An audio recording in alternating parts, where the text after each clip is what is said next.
Good evening, everybody, and welcome to another episode of the Disgustingly Resilient podcast with myself, Death God Dave, with Aidan Smalley, and a very special guest, the child of chaos himself. Tycho has joined us from Play On. Tycho, how are you doing? Hello, I am doing fantastic.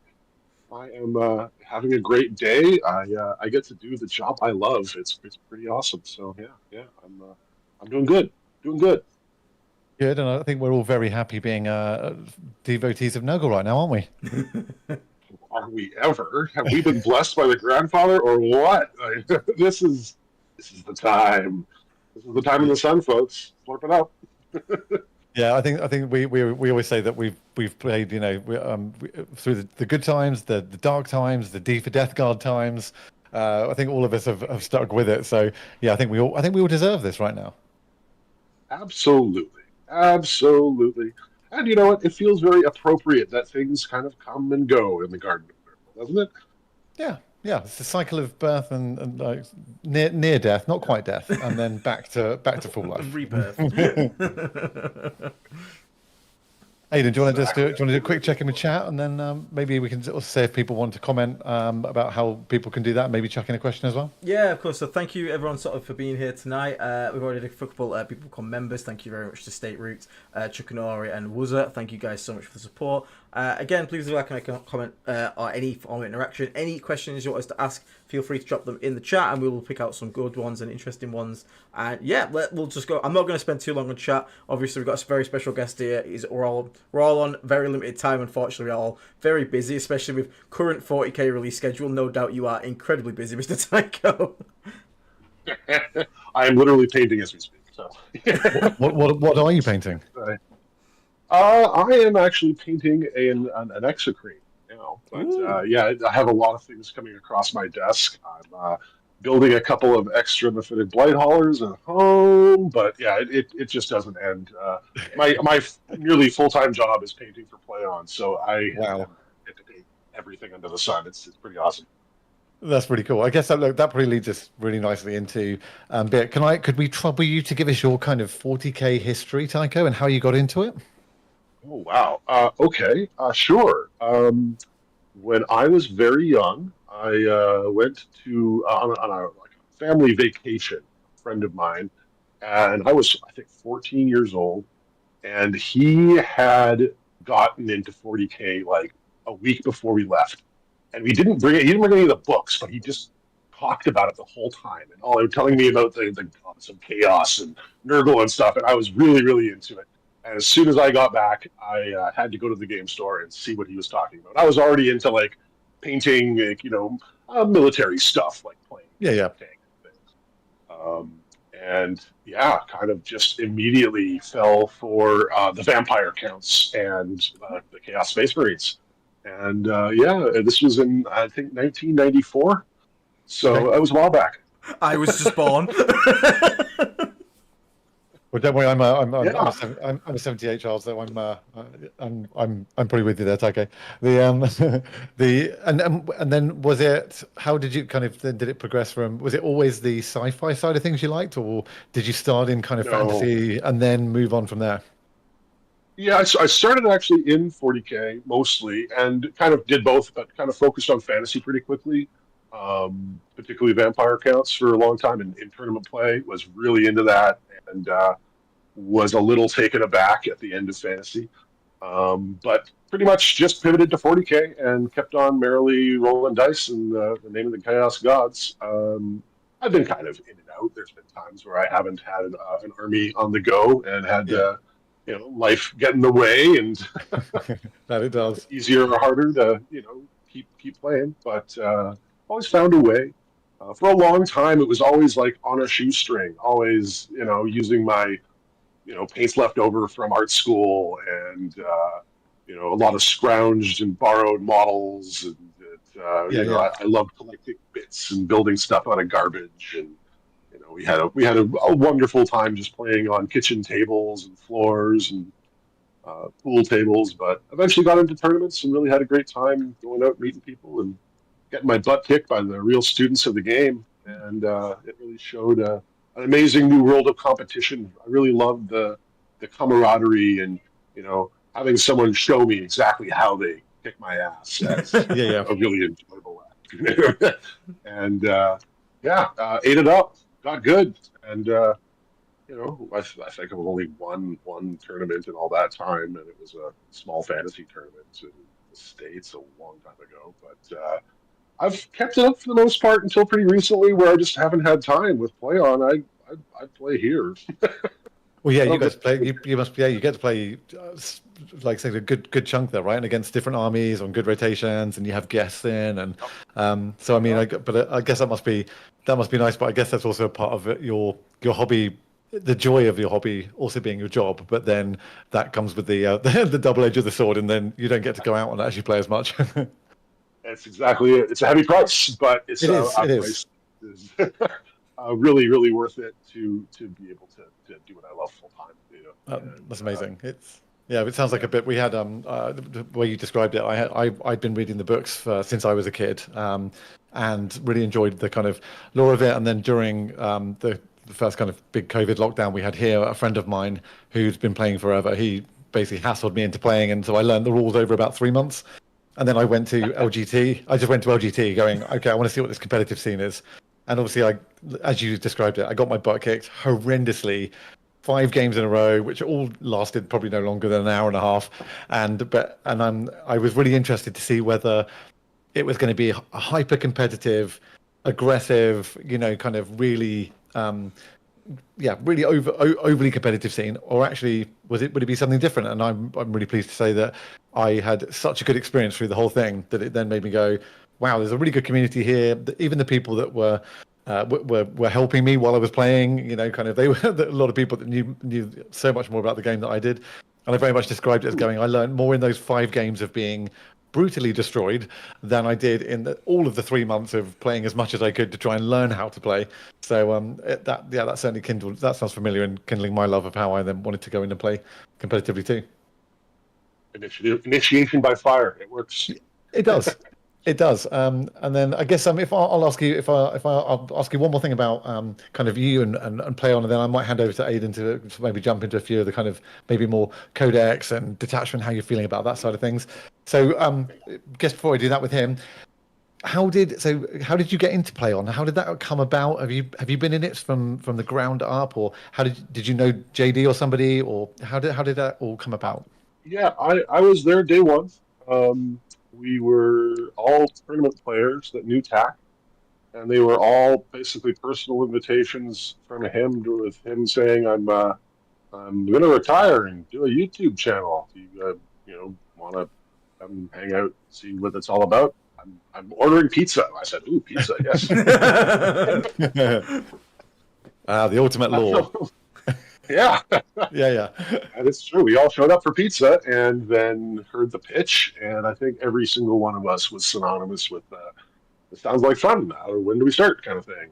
And it's been a really amazing group of people to be involved with. Right from the get-go, we had ambitions, and to be frank, no real understanding of where it could or would go. Um, like, we didn't make any money for the first 3 years. I was Yeah, actually of the course. first person hired, and not because I was particularly good at anything. We just couldn't find an editor, and I was willing to quit my job and do it. Yeah. For cheap. Um, So they laughed at me, and I was like, "Give me 30 days to prove myself." And I had to just watch YouTube. Like, we have some professional editors on the team, Yeah. but they didn't have time to teach me. So, I had to just to pick it up, figure it out, and did. And proved that we could kind of move to the next echelon and figure out other ways to get the stuff edited. That was our biggest bottleneck. Yeah. And all of a sudden, we're making enough money to have a little studio and start hiring ourselves to do the work. And now we've got to the point where we're able to actually, hire other people and bring in young, hungry talents that knows what they're up to and can make us more and more efficient. Because we have a lot going on now. We're producing a lot of content and high quality it's as a well. lot. Probably some of the highest quality out there for Yeah, battle definitely. reports. Cheers. We appreciate the nod. that You part of you it guys is cracked the format. The 40K in 40 minutes was it's a great thing that just trips off the tongue. I mean, for a living, I've been in kind of marketing, brand, and that kind of space in a couple of industries for a very, very long time. So certainly when I first saw that, I was like, that is an amazingly concise and clever, catchy way to phrase what you're doing. So I think you guys, let alone all the other quality, you need to take huge credit for doing that. funnily enough, it's a little bit accidental. If you go back to the original episodes, it's actually Yeah. 40K in 30 minutes because we thought 30 minutes was the time to be into YouTube. And then we realized, sort of like after a little bit, this is ridiculous. We're always fighting this 40-minute mark, and it's 40K in 40 minutes. This is why did we do this from the beginning? The stars have aligned. Because we're not that smart, is what it ends up being. Well, but and like you said, kind of it's you having to learn all those skills as well. Like necessity is the mother of invention, right? Like when you have to do it, then suddenly you make things happen. Figure it out, yeah. And that's small business. That's what it Yes, it takes is. to Yeah. to succeed in any of the small businesses. You have to end up doing it all and take out the trash. It's like Yep, you have to do every job. figure it out. Yeah, exactly. Until you get to the point where you can start hiring specialists, essentially. Yeah. And that takes a certain amount of efficiency and capital and It's really cool. timing. How did you? Was there a? I mean, what you guys are knocking on the door of 500,000 subscribers on YouTube, right?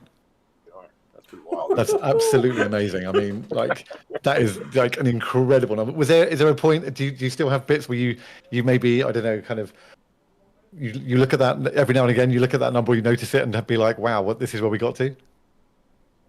I mean, yes, absolutely. I still have to kind of like, to be frank, I'm a bit of an orc. I count by 1, 2 lots, but so the actual numbers escape me. It's the contact with the people that really continues to amaze me.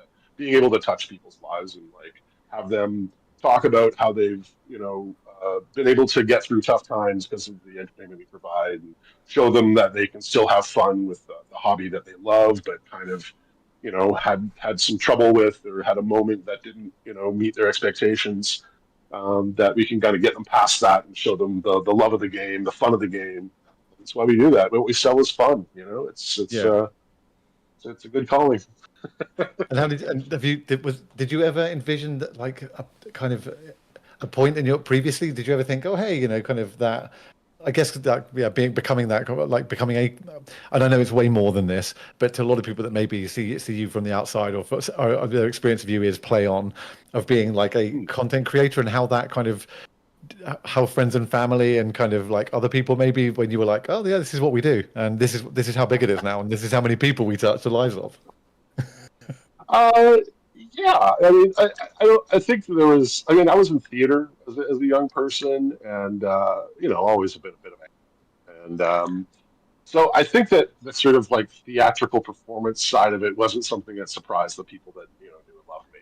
Yeah. But certainly the ability for me to be involved in an organization where I can basically play Warhammer for them, I'm certainly shocked and amazed of people who understand just how rare that is. I'm supremely privileged, and it's been a team effort of a big undertaking to be the very, very few who can get it together to do this most of the time, let alone full time, let alone get actually sort of rewarded for it. There's so many people who do this for free, who work really hard to make amazing content and have to keep on going to work, doing jobs they quite enjoy, to continue to do it. So I have to really check myself with the privilege and make sure that I say thank you to everybody who supports what we do, and thanks to you guys for putting me on here and allowing me to talk about what I do. I think we owe the thanks a little bit backwards on that one. I think it's the other way around. Yeah, probably. I think the reason we're probably. I think yeah, no, but I think honestly, you guys do need to take huge credit for the fact that that this hobby has become so accessible via a platform like YouTube. I know there's obviously others out there, but that allowed people like us to kind of doing a very mono faction specialist approach to it. That's that means that there's an audience already on this platform to come and have a to then look at what we're doing as well. So don't and also it's not by chance, right? You guys put out, like you said, you're clearly working so hard to put out the volume of content you are, and you love it, and it comes across in what you do. So yeah, I mean, definitely make sure you take some of the some of the credit for that. Actually, you kind of hit it on the head in terms of what our blue ocean was. We looked and saw that a lot of the content that was coming out wasn't aimed at finding new people. It was aimed at servicing people that were already in the hobby, which is a noble goal. But we really want this to grow. We always figured that if this was going to get the kind of legs it needed to be something, that it was going to be around building the hobby and finding something where not just the salty veteran would enjoy, but even somebody sitting next to them might find some entertainment in what we do. So we really try and make it entertainment first and Warhammer second, and keep it fun and interesting for people that have no idea what we're doing. I'm always shocked at how many comments we get of people saying, "I have no idea what's going on, but this seems like a lot of fun." So I find those comments some of the most rewarding, where we managed to get past the veil. You know what I mean? To break new ground in terms of building community. So. I mean, let's be honest. If any friend of a friend has heard two of you that play Warhammer talk about Warhammer, it is like an alien language to somebody who's overhearing your conversation when we're talking about APs and modifiers and dice rolls and unit names and board sizes and terrain types and ruin rules. And so, yeah, I think to be able to learn my ruin rules. None of us know. Nobody knows all the rules. It's a fallacy that anybody knows all the rules. Very true. I don't think there's ever been a perfect game of Warhammer, or if it was, no one noticed it. No, and I think that's something actually like Joe on War Games Live does a really good job of constantly reminding his audience that there is going to be a mistake in this game that we're streaming. So everyone don't worry about it too much, because both players will make mistakes during it, and everybody at every table at this event, somewhere there are errors happening. It's just part of the game. Yep. It's showing us off as human. Yes, exactly. And just to sort of your credit on about accessibility and stuff, we have had some comments in our chat already. Christopher Larter, thank you for the $5 super chat as well. He says 40k 40 minutes is literally the only battle reports I cannot fall asleep whilst watching. So that's good. And then you got Dan Rempel coming in. He says that he's shown 40k 40 minutes to non-Warhammer friends. They're able to still be engaged and enjoy it, even if they have absolutely no understanding of the nuances of the game or what's going on. Which is exactly what you set out to do. Yep. Also, the good thing is they're Canadian dollars as well. Yes, Canadian dollars. They're getting more valuable. Yeah, it's an interesting world that way. So, yeah. That's awesome. I'm really, really glad to hear that your fans we share fans, that we've got fans in common. We have a lot of Tycho fans. Yeah, there's a lot of Tycho fans in the chat. So there's I mean, Aidan, do you want to maybe kind of jump over to a bit of the good stuff, like the tabletop stuff, some of the codex, and a few bits about maybe Tycho's favorite detachment units, things like that? So we can do that. So obviously, I'm not gonna. I hope we share the same sentiment when I say this, Tycho. That I think this is because I've played Death Guard I was playing them since they were just green Chaos Space Marines, much like probably yourself. And now we've been given this recent codex, and I am happy to easily put money down to say this is the best Death Guard codex we've ever had. 100%. And I'm not even talking just purely power level. No, it actually has nothing to do with power level. It's purely, I mean, they can flip the switch on us point value wise, and this is still going to be the best codex we've ever had, just because it's so much fun. The Crusade rules alone. And I barely played Crusade. That's Will. 1 second. Will, you're right. We've just been watching TV. So I'm a little bit late. Is Tycho here already? Or? Yeah. Hello. Nice to meet you, Tycho. Nice to meet you. Yeah, what have I missed then? What's been the exciting Death Guard banter of the evening? Well, we're about to find out your favorite Death Guard detachment. Ooh, okay. Well, am I the last of the four then? Have you already done yours? No. You're first. I'm going first, yeah, right? Yeah, Okay. you're taking the lead on this one. Well, I've been playing Mortarian's Hammer. Is my first one. I don't know if it's my favourite. It's just the one that I've started with, and just sort of it's been fun so far. I mean, I like the thought of the demons one, but yeah, Mortarian's Hammer's it's got the simplest rule set. I think it's just got obvious power. So yeah, but what about you guys? What's everyone else been going with? I know, Ian, I think I know yours already, but yeah. I mean, I think you probably know both of ours. I mean, my Tycho, for me, it's Nurgles Chosen. I'm a huge Death Shroud fan, always have been. I think it's my favorite model in the whole game, from look as well as actual usability. So yeah, I'm definitely working on making that detachment work at the moment. Fantastic. What about you then, Tycho? I think it's Virulent Victorum for me. yes. Ooh, oh, you and Aiden. You know it, you love it, and Mortarian's just going to suck the life out of you. It's going to be amazing.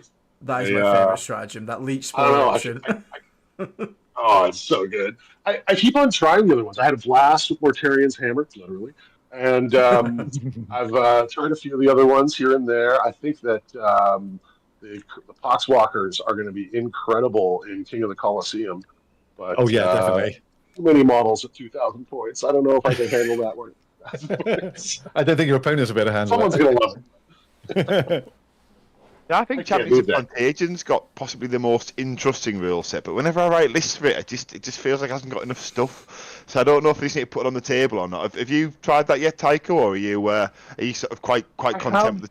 Yeah, I have it a small scale. I find that I get focused into units that are very slow when I start building that army, and that always worries me when I consider how my play style tends to run, because I like to be pretty dynamic with my movement, and Death Guard only has particular options when it comes to that. And Plague Marines flow. So Yeah. I don't know. I think I think it might be the most powerful, but I don't know if it's for me. You know what I mean? Yeah, I mean, I found with that one, the Plague Marines are really good trading units at 95 points, but as soon as you then pay the extra, I don't know, the cheapest is 40, but you probably wouldn't attach the talisman. So once you pay the sort of 45, 50, well, 45 to 60 extra points, all of a sudden they stop feeling as kind of throwaway.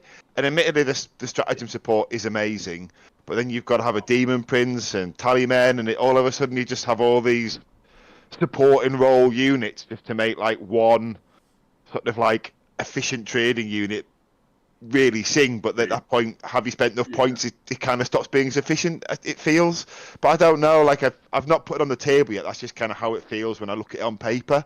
But I know some people having some great success with it.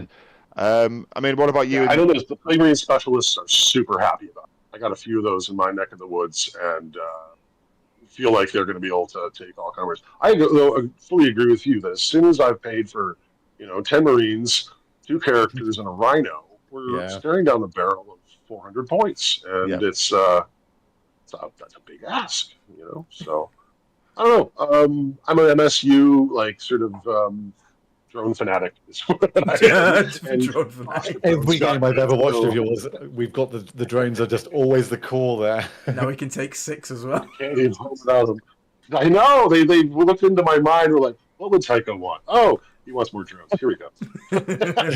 Well, also you're going to have to come. You're going to need a few more names, I think, for some, because obviously you have your beloved flesh mower, but I think you might need one for heavy.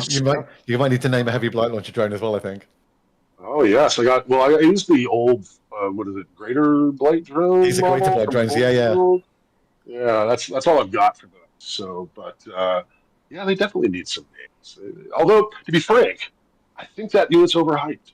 I know it's really good. Damage 3 is incredible, and at 100 points, it's a steal. But it's a bit of a casino cannon, If you don't roll decent ahead, he doesn't really do his thing. And I don't know, it's good. I want them, but I keep on actually dropping them in favor of Mephitic Lighthaulers. Oddly. Oh, yeah, they're so good. I think the problem is it's also good. Sorry. Yeah, I was going to say no. I didn't mean to cut you off. I was going to say heavy blight launcher drones. I think as soon as you start, and it's back to the Plague Marine thing, they are still quite squishy. I find, although I do think they're incredibly undercosted, and the damage output is especially the Lord of Virulence, is insane. But I think, as we were saying, I think they're quite squishy. And as soon as they probably go to what they maybe should be, maybe it's 120, for example, they're definitely a lot less auto-include. There maybe it's more of a consideration. And I think the Blight Hauler then becomes the auto-include little bug, shall we say. Because, yeah, he's insane. Have you been running three Blight Haulers or just a couple? 4, and I've got 2 more in my paint desk. So Nice. That's my spam of choice right now, especially when Mortarian's around, because the shoot back is kind of spicy at that point. We'll be hitting pretty well and wounding very well, and a lot of targets that will be coming after them. And so, yeah, no, I've been having some very high success with Mephitic Blight Haulers. Plus, for the points, they provide a lot of stodge, a lot of meat that the enemy has to deal with. They're not removable point and click very easily. And, they nibble away in the lead as well, so they're a great backup for Mortarion. They can keep up. That's the hard part. Nice. That's my shove to the middle is a herd of Mephitic Blight Haulers with Mortarion, and Demon Prince running around. It's crazy that it's crazy that two Mephitic Blight Haulers got less than a Demon Prince. I keep sort of having to check myself whenever I put him on the list build maps. I'm like, surely that's not right. But yeah, it's pretty insane. Have you tried any plague? Yeah, I was have you tried any Plague Burst Callers yet? When we're talking about Demon Prince, have you been able to put them on the table? Yeah, I put a trio down in Mortarion's Hammer. They're great. They're really nice. 36 inches on the entropy cannon is good. That's what we need. That should never decided not to make it a sniper piece for an edition, but now it is. But it's very, very rich at what, 190? 195. 195, yeah. It's I fear for its efficiency. Again, I've kind of started tossing it for the Plague Burst Caller, because at that price, I have a hard time using them aggressively, which was something I really like to do. Again, they can keep up with Mortarion for some strange reason. So I liked actually pushing them up, especially when the entropy cannons needed the short range anyway. But now, I don't know. It feels hard to trade at that point value. So I can see definitely one, and definitely if you start looking into Lords of Virulence and other ways to support them, I think that they are amazing. But as a single splash, I don't know. If you need I guess it depends what you need to go after. The splashing mortal wounds is a lot of fun, but it's dicey. 1/3 chance, even if they're in contagion. Yeah, it's not particularly reliable, is it? Yeah, it's not something to chase easily or to make the cornerstone of how you're planning on doing damage. So, although I think they're thoroughly viable and a pile of fun, I don't know if they're a triple include for me. I think that's fair. I mean, I think as soon as you put 3 on the list now, it's so many points that 600 you really are. Yeah, you've gone down a bit of a rabbit hole at that point, and it seems. I mean, I've definitely seen people using 3 PBCs. I just don't know if. I mean, I think there's just other stuff now, isn't there? That's just better for the points. I think that's a really nice thing, which is you said it as well, Tycho, is that with heavy Blight Launcher drones at 100, PBCs doing what they're doing, Mephitic Blight Haulers in at 90, we've got Death Shroud now with their ability. There's a lot of units fighting for place in lists in the Codex, whereas previous, when we just had Index, that list was a lot shorter. Sure, everything's viable. I don't think everything's viable. Every detachment is viable. Every unit is viable. Yeah, even the Winged Demon Prince, he's got a spot. It might be a bit lower down the list, but yeah, he does. Yeah, exactly. But it means though that a casual Death Guard player who doesn't have access to 5,000 points of models is probably going to have a great time. I think that internal balance of a codex is an important mark of quality, and I think we've nailed that here too. That there's very little that you feel punished for taking. I mean, none of the just backing up, none of the detachments feel unusable either. Everything feels like it's got value, and some units certainly get extra value in the detachments. where they might not have value elsewhere. Like I'm sure you can make an argument for nearly every unit if you were to sort of be flexible with the detachment it went in. I think there's like enough buffs kind of kicking around. But I don't know if these two have asked you, Tycho. So obviously, you know, the channel's really sort of successful. Do you just sort of like play stream games, or do you ever sort of go to tournaments? Do you ever dip your toe into the tournament scene over in the US? It's been a little while. I don't know if you're in Canada. I'm sorry. Apologies. No, no worries. Don't worry, No worries. Will's got a bit of a classic history with getting people from different countries in the wrong countries, but nearish them. All gravy. Yeah, no. I haven't been out to tournaments much lately. I have been just too busy. Also, 2 days of on my feet after the amount of hours I put in a play on is a lot. So Yeah. the big tournaments are, and I get a lot of reps in at the office, as it were. So unfortunately, it's been a little while since I've been to an organized tournament. But I was at LVO, kind of hanging out at the Las Vegas Open, big U.S. Oh, tournament. nice. Yeah, I was there. I was there in I was there in January as well, which was fun. I'm a bit sad it's moved to October because, given that I do have my vacation time is kind of in the same calendar year, so doing 2 LVOs is a hard one to get past my wife. This one, so I will be back in Vegas in October next year. Boss said you're busy, huh? Oh well. Yeah. So, Yeah, same deal. I got a lot going on, and Yeah. making time for tournaments is tough. Okay. I'd like to get more out there. It was definitely where we met. It was definitely how like my Warhammer, you know, attention evolved. It was where like what grabbed me. Most of the players we have in here are tournament veterans. Not all. Nice. We have lots of players that come from other walks of life. We've had young players, I think, as low as like 10 years old, and That's really all sorts cool. of fun. So, And is it a full time? Is it what you do full time, the sort of channel, or is it something that you just sort of dip in and out of, as part of the team, or is it like the full? Is it what you sort of focus on all the time? this is it. This is my retirement plan. We'll see how Oh, it wow. goes. Yeah, no, I do this full time. I've been doing this full time for a few years now. I was the first full time hire for PlayOn, and we've been lucky enough to go from that one single full time employee to now, like, I think we have 13 full time people. Wow. So it's expanded a lot, and so I was able to like give and get a Christmas bonus for the first time in the same year, giving it to Wow. myself. It's incredible. Like that, yeah, it's been really, really rewarding to be able to, be part of it that way.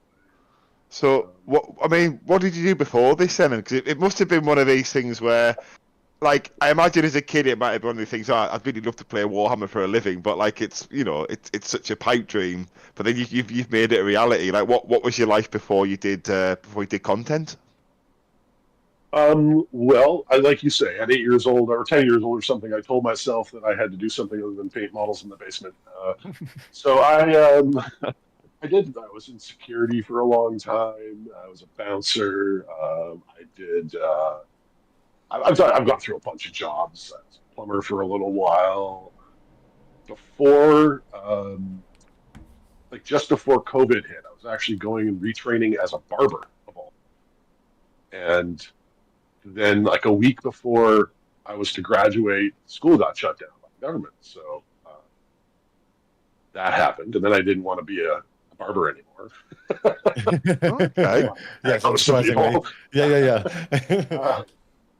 So at that point, I think I went and started working in a sawmill, just like basically humping piles of wood around. It was not a great job, and hurt my back. And in that time, PlayOn was looking for an editor, and I said, "I'll do it." And they laughed at me because I was not particularly computer savvy. And I said, no, give me a go. Let me try. And they said, fine, we'll give you 30 days. This was, one of our meetings where basically we hired me as a temporary stand-in to see if we could make it work because we were having trouble getting a hire working out. And it worked out. And sort of the rest is just us continuing to expand on that, bring more and more of the team in as full-time workers, and basically hire our friends to do what they're really good at. And it's been a really great way to build an organization. Oh, that's fantastic. So, And is I've Death done a lot of Guard things, but nothing. Ooh, Death Guard, my Yeah. first and true love. Yeah, Hey, I was going to say, is that ever did you start the hobby with Death Guard, or did that kind of like come later down the line? There were Nurgle Terminators in my initial Chaos Space Marine army. There was no such thing as an Elder, because this was 1995. So, yeah, I don't even know what edition it was back then. Nurgle has always fascinated me as my favorite of the Chaos gods, the god of the cycle, the sort of laughing, like, join us mentality rather than, I don't know, the kind of less sane versions of chaos. And the idea of living with our pathogens rather than fighting them is an interesting twist on how we might look at our own approach to healthcare and living our lives. So I actually really like the lore of Nurgle, and I've always been a huge fan of that. So- Mortarion himself, he's a little whiny for my taste. I got to I'll ask put the up- question. Yeah, are you a Typhus of Mortarion? I like them all. I gotta say that, like, I think for me, my headcanon is strong and has been formed over a long period of association with different codexes, different White Dwarfs, different novels, and yeah, I don't know. I like them all. I think it's great fun. I don't think I have a favorite between those two. But yeah, what's his name? Celsius might be my. Yes, there you go. Lord Voldemort He's himself. having a good time. That's my jam. So yeah. Should Well, we I guess talking about favorite things in the book. What are your favorite things in the book, Tycho? Is there anything that surprised you, or that you weren't so hot on before, which suddenly you were like, oh, hang on, I've got a place for that now? Surprises from the book. I think the biggest surprise was how extensive and interesting Crusade rules were. I think that's been a part of that codex that a lot of us more competitive types tend to overlook, but has a lot of really cool stuff in it. In terms of actual like units, I was a little shocked at the changes to the Lord of Contagion, and have been absolutely pleased as punch to put them into playing against my opponents, because gosh, that guy's amazing.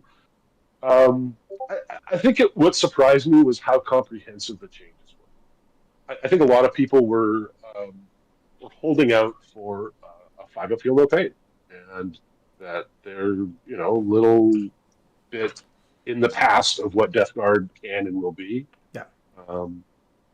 I took advantage for a long time of what I considered to be sort of cheap and cheerful Death Guard, because they, instead of getting cool rules, got cheap points, which is a way to go. But it meant they got a lot of Death Guard. But, Yeah. and, we're back to being elites. I think that's a good thing.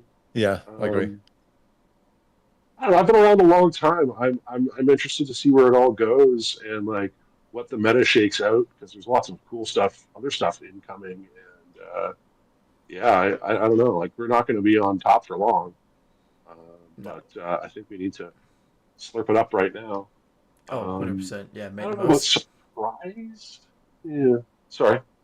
No, it's saying we just need to make the most of it at the moment, because we are eating good at the moment. Maybe a little undercosted, but it's good to. It's nice to have, and I do think genuinely, like, a lot of people are upset about the Death Guard Codex. I don't necessarily think it's broken. I think maybe the points are just still a little too cheap on things. But I would argue that if every codex was given like the same care, attention, and love that are, like, again, like, I'm not worried about a nerf, because there's so much other good stuff. I know, like, whatever the nerf's going to be, we're going to be fine, because there'll be something else good to go to. And I wish every other codex was given this amount of care and love, because the one thing I dreaded as well as a solo faction creator is that the book comes out, there's only like one good like competitive detachment, and that's all anyone's going to hear That's all we talk about. Whereas we've thankfully been blessed with this amazing tome of fecundity, which is got play styles galore, and it's great seeing. I do feel almost sorry for the other factions where maybe they have had books where there was one detachment that really stands above the others, and then that's caused them to, the ones that's been nerfed, they've kind of been left out in the cold. So I mean, I do applaud you for the standard of our book, but sometimes I wish that standard was applied almost to everyone, because I think if everyone had a Death Guard book in terms of quality, everyone would be smiling and happy. 100%. I was, gotta say, like a little scared when I first read the Emperor's Children's Codex, for instance, which was kind of the initial foray into the Year of Chaos, and I was like, ooh, this does not feel, like a meaty offering. It was interesting. There's a lot of cool stuff in there, but didn't feel generous, and I was expecting possibly a contraction in our sort of peripheral units, some of the older stuff, the Rhino, sorry, the Rhino, but the Predators and such, because they didn't exist in this brand new army. So is that a herald of things to come? But I was really, really, really happy when I finally saw the Codex, and it felt exactly the opposite. It felt super duper generous, and like they wanted to bring people in and have people go, wow, this is cool, I can't wait to do more of this. And you're right, that should be for everybody. That should be the goal for every time they put out one of these books. There's been too many times where I've bought a Codex and it just felt maybe a little lower effort, a little dialed in, a little like they needed to put something out, needed to keep the churn turning, but didn't get people to get up and go, oh my gosh, I gotta go play Warhammer now, have you seen this Codex? And that should always be the goal, right? So of course. I'm super happy with it. I think that people are jealous and such, and so people haven't quite found the spice in the World Eaters yet, but around this neck of the woods, the World Eaters players are surprisingly happy. So I was going to ask him, what some evil stuff in there. It looks great. What do you think about free war gear then? Because obviously you're someone who's played the game for quite a while, and I think when you mention some of the books, kind of they feel a bit solved, don't they? Like some armies have got like, this is the best way to play them, and you can change 2 or 3 units, but the core is kind of locked in. I feel like free war gear is a big component of that, because the best stuff is kind of like, why would you take a bolt rover last cannon when they're the same cost? As someone who's played the game for a while, are you happy that? Do you think it's better because it makes it easier for people to get into the hobby and pick up the rules, or would you rather have that flexibility when building lists? I certainly got to say that, like, initially I was a bit saddened. Really, my main daily interaction with Warhammer is list building. It's, I think, the part of it that I'm best at. It's it's a huge part of what makes it fun for me, is that sort of weird science of trying to slot together these different pieces to make a sharpened sword of Warhammer greatness. But I've kind of come around. I think that the granularity that we knew and loved is still kind of there. It's just in a different sort of part of it. I do wish that the default was the best option. So, for instance, if I'm buying a Predator in my app for my army, why aren't the sponsons included? I'm like, why would you? Like, for me, there really should have been a split data sheet there, as in there's the cheap and cheerful version versus the loaded out version. They've done dual data sheets for things all over the place. Gosh, look at Space Marines. Like, if we can have 12 lieutenants or whatever, we can have 2 Predators. It's not that big of a deal. Yeah. So I think there's been some like weird parts of that granularity not being sort of evenly handled in the new paradigm. But I think that anything that keeps people like coming in and it is better. So like I said, the health of the game is really in its new players. So it needs them. So I kind of lean that way. I am a little sad that we can't decide to buy a plasma pistol or a bolt pistol. Like, I really think the bolt pistol should just get 3 shots or something so that it kind of feels okay next to the plasma pistol.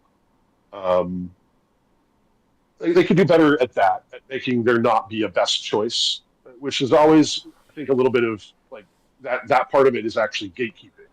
Because if you're a new player and you're like, you know what, I like the look of a clean tank without sponsons and a bolter on top. I want it to have a bit more of a sleek feel. Yeah. And then they get to the tabletop and realize that they needed to add all these extra gubbins to access rules in certain WYSIWYG kind of scenarios. I think is a really tough one. I know a lot of Imperial Guard players built their tanks without sponsons from in a conscious decision because they wanted to save points. And Yeah. that all of a sudden.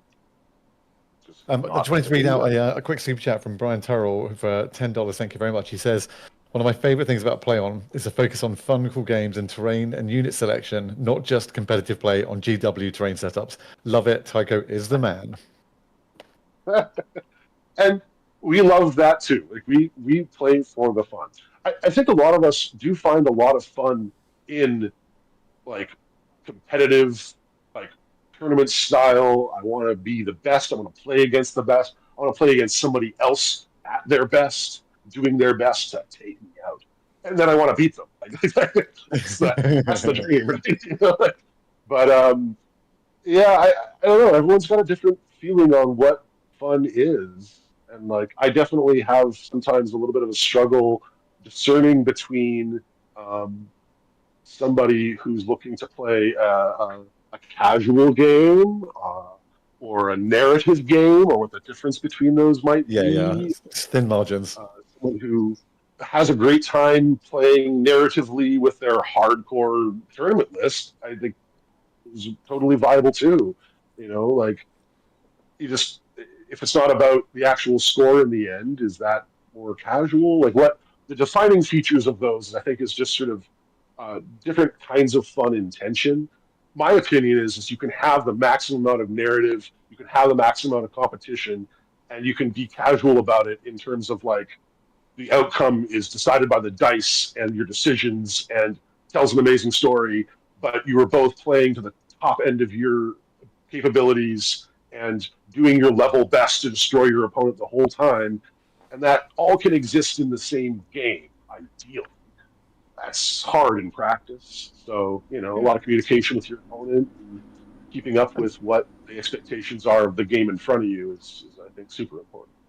Yeah, it makes sense. I mean, so bringing it back to the channel, I mean, how do you sort of like look to find those qualities in people? Like, is there like something that you look for? Or can you just tell when you meet someone, you're just having a quick conversation? Because obviously I know you guys do quite a lot down there, don't you? Do some events and things as well, is that right? Yeah, we definitely throw some events here and there. We put on tournaments, King of the Coliseum tournaments, which are oddly fall into a lot of the trifecta of the casual competitive narrative style game, because it's a much smaller game of 500 points. So the games are almost necessarily competitive because there's no give. You only have one shot at this, and you've only got a handful of units. If something dies without doing something, it could be curtains right there. One little mistake, one slip, and it's all over. But it's also small enough that it's, oh well, rack it up, let's try again. This is a best of 3, you know, and it can be both competitive and casual at the same time, which I really appreciate. I might have lost track of the question. No, because I mean, 500 points is good as well, isn't it? Because obviously you can get in as a newer player, you know. It's not as big a investment of time, you know, and money buying the models to sort of get to that level. So I'm guessing you get a lot of people to maybe come there, and that's kind of like some of their first games, perhaps sort of like playing someone who isn't one of their friends, kind of getting to meet those new people and get more involved in the community. Because obviously that's a big part of the hobby, isn't it? You know, meeting new people, because the social side is arguably more important than winning and losing. You know, the friends that you meet, the experience that you have, you know, the beers after the game, talking about your day. Like, it must be really good playing at 500 points that you get people sort of coming through the door. And I mean, do you have anything coming up, for example, anything that, you know, that's sort of on the calendar? Yep, we are going to Gamescom in Edmonton soon.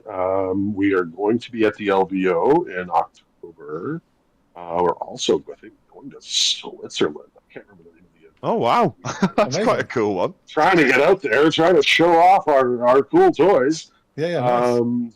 Yeah, we would get out there. A lot of the people that play on the channel are people that we know, that we've played against in tournaments, have known for years, play other games with.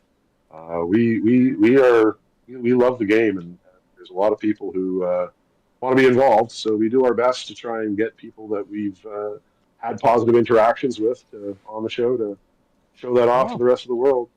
That's So awesome. a and lot of times, actually, are like our Discord, our members are the ones who can Oh, so do you often get people that that go along with. it surfaces up through Discord as well? Oh yeah, our Discord's half in place. We've had some fantastic folks come in through there. That's amazing. Yeah, how do people yeah, become a member and join the Discord? Then is that quite easy to do? Is it like a paid thing, or is it like do you have like a free entry level for people? How does it? How do people get more involved in what you guys do? yeah. Our Discord is for our members, but you just have to kind of join once. Well, 1 month of membership on YouTube or whatever, and you'll be in for however long you want to be there. So yeah, it is something for our actual members, but it comes with a lot of perks. There's early access and all sorts of different things that we put on, all sorts of exclusive shows that are for our members. We have a whole Crusade series going right now, where I'm running around with my emotional support defiler, having a great time. Could you please tell Nick in that current crusade to please try and not basically completely have his army obliterated every single game? I can tell him, but you might not be happy with it. I'm like, this is going to be the His game where performance. Nick is not going to lose his entire army and battle scar the entire thing, and it's like, nope, he's done it again. Okay, cool. I will put it this way: he is not the most battle scarred army anymore. He's not anymore. So Who's? It seems I that way can't from give the you way. more than that. You have to tune in to find out. Oh, But okay, right. I see. Okay, Oh, there you go. I am a member, so I am watching it. So we'll see. fantastic. Yeah. I guess It's I think also, Tycho, we said we keep you for an hour, so to stay true to our word, and I know we just started to do there. Is there anything else you want to say while you're here? I mean, obviously you have a much bigger reach of an audience than us, but is there anything you want to say to our guys, or how, like Will said, is there any more about Play On or upcoming shows that you've got coming, any new programming or bits you want to talk about before I we really kind of let should you have had go? a cheat sheet. Yeah, I should have had a cheat sheet ready for this. I don't. Uh, no, I mean, just thanks for watching and enjoying what we do. I mean, you guys are putting out some amazing content, and I definitely have been stealing some ideas from your fantastic YouTube and podcast and stuff. Mostly, I watch it as background painting fare for myself. But yeah, no, I thank you for doing what you do. Get out there, play on. Oh, I mean, and thank you as well, because I think, channels like yourself, it's in many ways a gateway drug to sort of like, to get deeper into hobbies, isn't it? When you're doing like these amazing battle reports with amazing scenery and stuff like that, the cinematic element really sort of like gets people's imagination going. And even if you've never played a game or, maybe you just walked past the shop a couple of times, you see a battle report on a channel like yours, and oh wow, I want to learn more about this. And, that's often people's kind of first foot through the door. So I think people like you are, pillars of the community. I think the game wouldn't be as thriving as it was it not for the likes of you guys, mini wargaming and things like that. I think it's fantastic what you do, and a fellow Death Guard lover as well. We can we can be especially thankful for you. Excellent. Yes, thank you so much. You are absolutely right. It is bringing the people in that gets us going, and you guys do a great job of it too. So keep up the good work, and yeah, Death Guard forever. Yeah, absolutely. Tycho, thank you very much for your time, and we appreciate you making time to come on and chat with us. And let's see where in another, I don't know, another bit of time has passed, and we see how the meta shakes out. Maybe we can all get together and have another chat about it. That'd be wonderful. I am so in, and yeah, keep up the good work. Happy boxing. Thank you. Happy boxing to you too. You too, man. Thank you. And I suppose we've got to do the likes and subscribes as well, and not just to our channel, of course, to you guys as well. I think that's very important that we say that. And before we do sort of go, is there anything else in the chat? Any questions for Tycho that we want to sort of just quickly? There is ask? one I'd like to specifically ask, because I've seen it a few times, and it's been a hard one to almost answer myself on this one, and that is because Death Guard is doing very well at the moment. There is a little bit of upset, like I said before, from other factions, and we've even had some people come to us basically saying that they're struggling to find games because people are refusing to play them just because they're playing Death Guard, even if they've already played Death Guard way before the book and stuff. How would you suggest people go about dealing with that? Because it is a hard situation, because you can't force someone to play a game with you, but at the same time, like, you've also on their end, they need to stop being silly and just realize like balance is always changing, and play the damn game. What would you do? You have any advice for those people, Tycho? It's hard, to be frank. I've run into something similar, even in the office here. That it's tough playing into a strong codex, and this is a codex that I didn't have to fiddle with long to figure out how to make function. And my Death Guard have been strong for a long, long time, so it's been definitely an issue. I think that that making sure to talk to your opponents ahead of time and let them know that you are trying strong lists and that you're looking for strong opponents that are willing to take a challenge. And kind of, you got to puff them up a little bit. Tell them about how amazing they'll be if they actually win. You got to give them a reason to dive in against something as strong as. You could offer them pizza. It works for you. There you go. The rivalry works great. I think you have to rely on the social side of things at times like this. Yeah.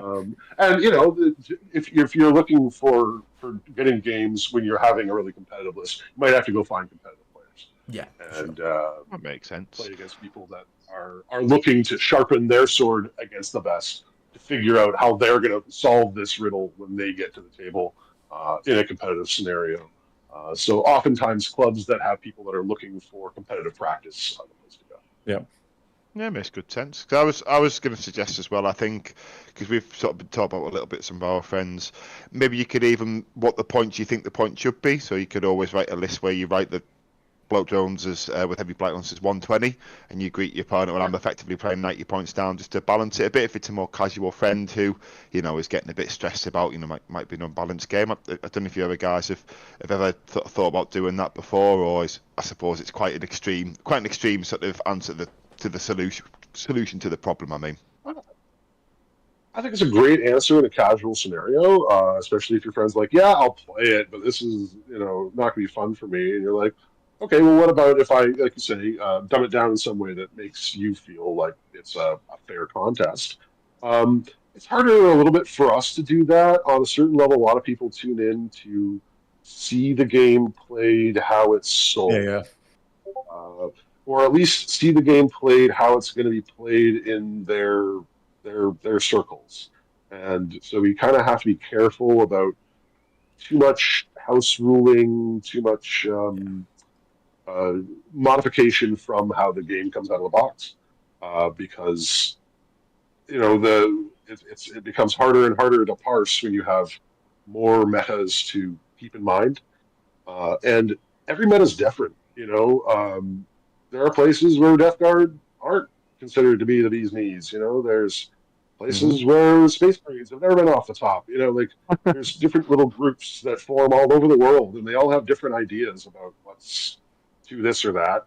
The internet definitely has smoothed it out a lot, but not as much as you'd kind of think. Yeah, that's fair. We definitely see some interesting comments that we have had different experiences of on our videos about our armies, about something being unbalanced, unfair, broken, whatever. I think you just got to kind of roll with it. As a longtime veteran, your time will come. It might not be now, but the game comes around, and giving up on it just because it's hard now means you won't be better later when it does come around. Absolutely. If you keep up with your army when the times are hard, when the new codex comes, you might just be in a position to really make a mark. that can be tons of fun. Yeah, Very definitely. Yeah, I Excellent. think it's a So good I don't question. know. I think, It's a go ahead, Tycho. temporary condition. It's Yeah, a it is. temporary It is. condition. I think Yeah. enjoy it while it's here. That's all.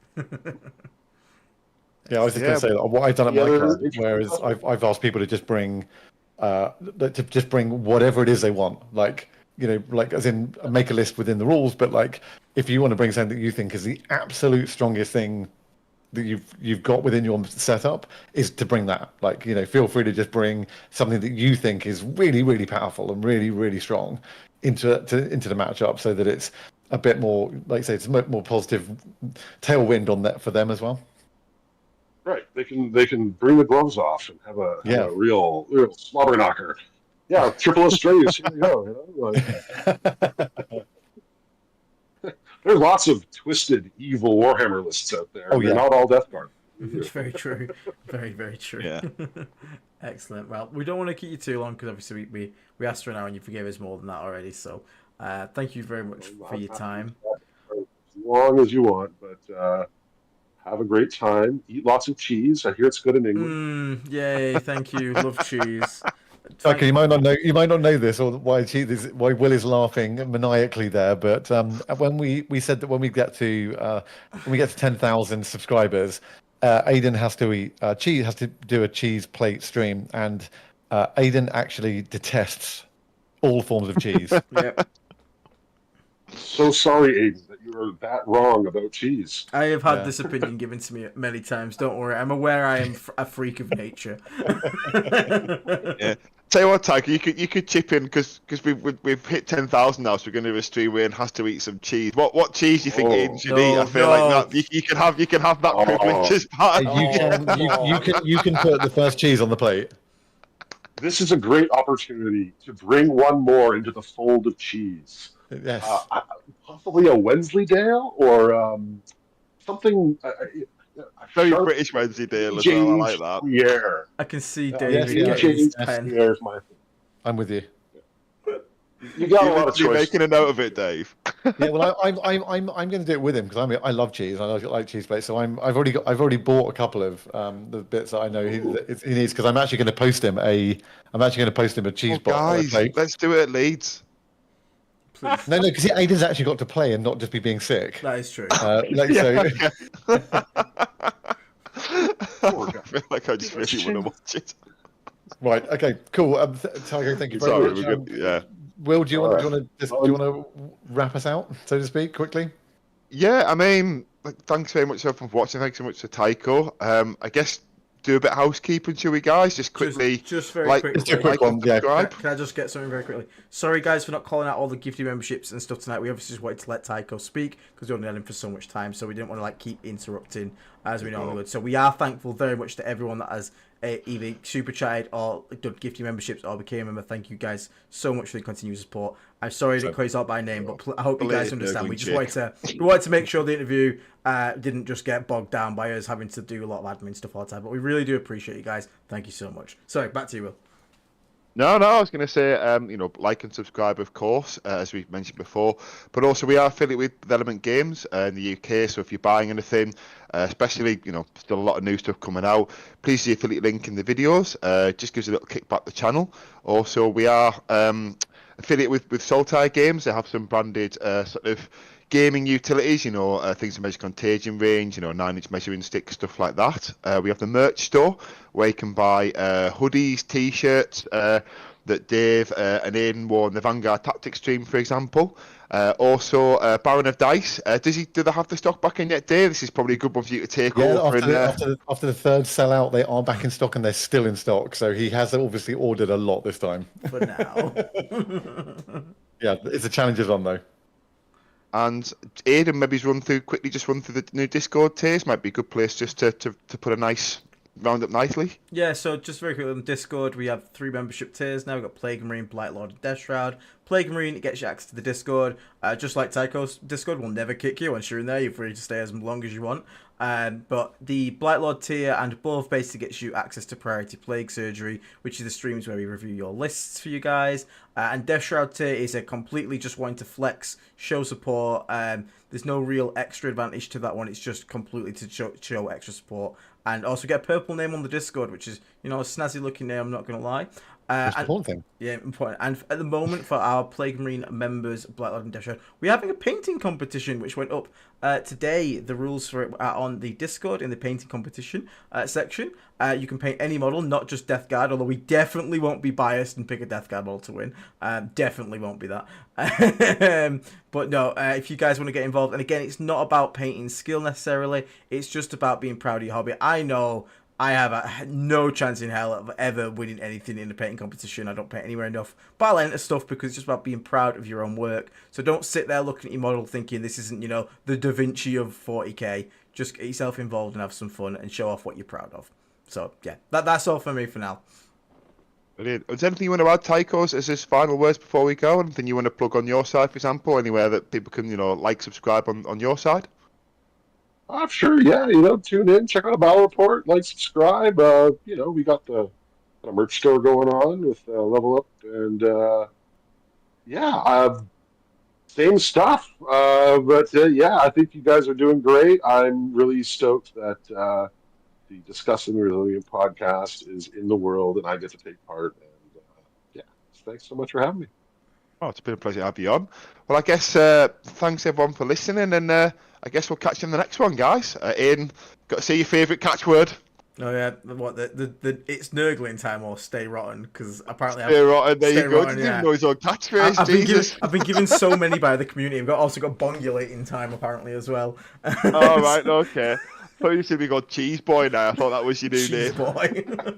All right, thank Cheese. you. Yeah, Mr. Cheese. All right, no worries. Thank you very much everyone for tuning in. We'll catch you all on the next episode. For now, stay rotten, take care, and we'll see you all very soon. See you later, guys. Bye-bye. Bye.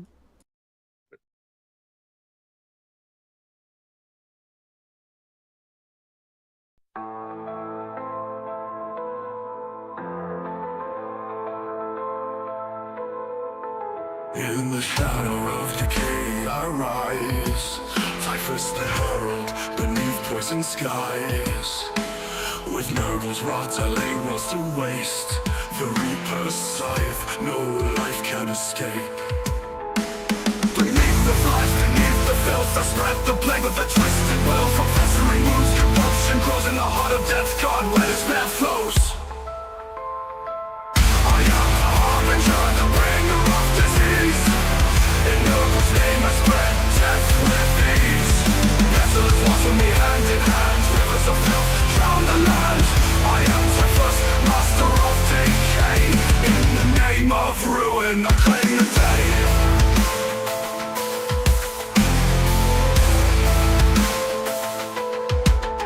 The Imperium's light crumbles to dust. Wherever I tread, rot consumes the just.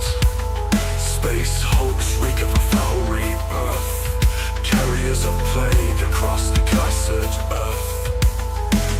Beneath the flies, beneath the filth I spread the plague with a twisted will. From festering wounds, corruption grows in the heart of death god where despair flows. I am the harbinger, the bringer of disease. In Nurgles' name I spread death with ease. Pestilence walks with me hand in hand, rivers of filth drown the land. I am Typhus, master of decay. In the name of ruin I claim the day.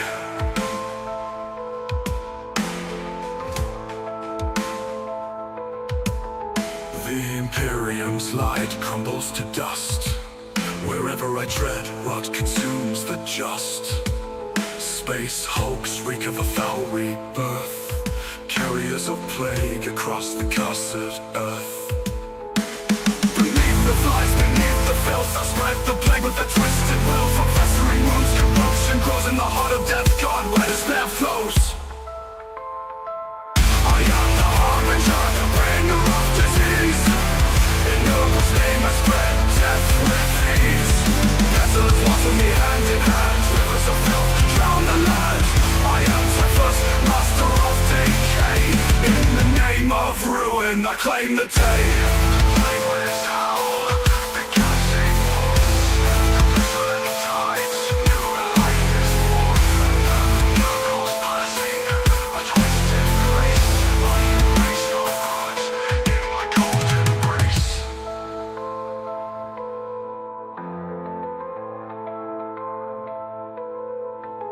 Fear the plague fleet, fear the end. No salvation, no let to defend. I am Typhus, reaper of dread. Bow to Nurgle, embrace the dead.